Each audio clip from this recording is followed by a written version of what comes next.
দক্ষিণ শালমৰা RBP উচ্চতৰ মাধ্যমিক বিদ্যালয়ত শিক্ষাৰ নামত চলিছে ভেকু ভাওনা।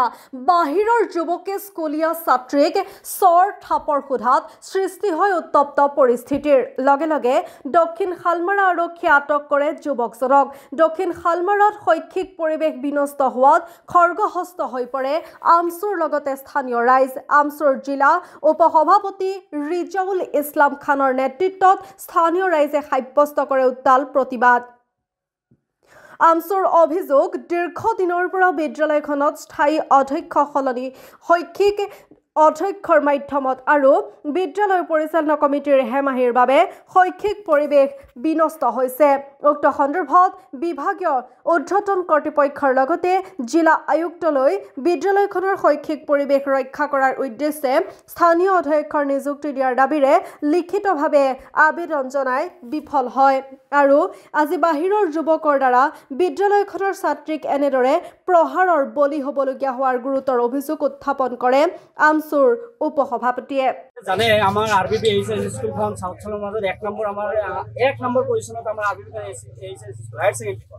ইয়াত দুখৰ বিষয় এইটো যে আমি এইটো লৈ আমি যিটো আমাৰ IS আছে, IS ছাৰক আমি কমপ্লেইন দিছো যে আমাৰ RBP স্কুলৰ পিছত একেলগে লাগি থকা ৰাস্তাখনত আমাৰ বাহিৰৰ ল'ৰাবিলাকে আড্ডা মাৰি থাকে, ড্ৰাগছ কাঢ়ি কেতিয়াবা ইয়াত উদ্ভণ্ডালি কৰে।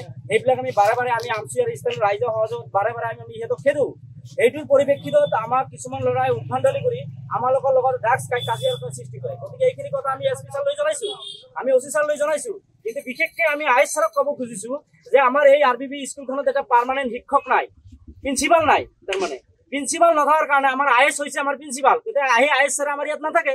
গতিকে আমাৰ এই RBP খনত এটা পাৰ্মানেণ্ট প্ৰিন্সিপাল নথকাৰ কাৰণে আজি এই জগৰীয়া।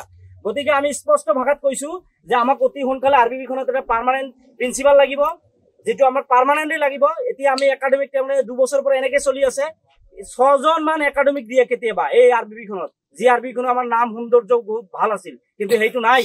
গতিকে আমি এইটো ক'ব বিচাৰিছো, আমি IS ছাৰক জগৰীয়া কৰিব বিচাৰিছো যে আপুনি অতি সোনকালে এটা পাৰ্মানেণ্ট প্ৰিন্সিপাল আমাক দিব লাগে। লগতে যি প্ৰেচিডেণ্ট হৈ আছে, ইলিগেল ভাৱে হৈ আছে, সেইটো ধুবুৰীত যাই শিফ্ট হৈ আছে, এইটো চেঞ্জ কৰিব লাগে। গভৰ্ণমেণ্ট গাইডলাইন মতে যিটো আছে সেইটো কৰিব লাগে। অন্যথায় আজি আমি এইটো পৰিস্থিতি যে হৈছো, আজি ইয়াত এটা কি ঘটনা হৈ গ'ল, RBPৰ ছোৱালী এটা স্কুললৈ আহি আছে, বাহিৰৰ ল'ৰা এটা আহি ছোৱালীটোক চৰি আহিছে। সেইটোৰ কাৰণে আজি এই পৰিস্থিতি এখন সৃষ্টি হৈছে। গতিকে ইয়াত আমি OC ছাৰক জনাৰ পিছত OC ছাৰে আহি সেই ল'ৰাটোক আজি থানালৈ লৈ যায়। ইয়াৰ কোনো জগৰীয়া কোন? আমি ক'ব বিচাৰিছো ইয়াত 2টা পুলিচ পইণ্ট দিয়ক, 2জন পুলিচ দি দিলে ইয়াত কোনো গেদাৰিং নহয়। এই বাহিৰৰ ল'ৰাবিলাক আড্ডা মাৰি থাকে, টটৰ গেদাৰিং হৈ থাকে, স্কুলৰ পৰিৱেশ বেয়া হৈ থাকে। বাৰম্বাৰ দাবী জনাইছো, আমি ডাইৰেক্টৰলৈ লিখিছো, তথাপি এইখিনি হোৱা নাই। আজি ইয়াৰ কাৰণে পৰিস্থিতিৰ কাৰণে জগৰীয়া ডাইৰেক্টৰ মেম আৰু আমাৰ IS ছাৰে বেছিকৈ জগৰীয়া।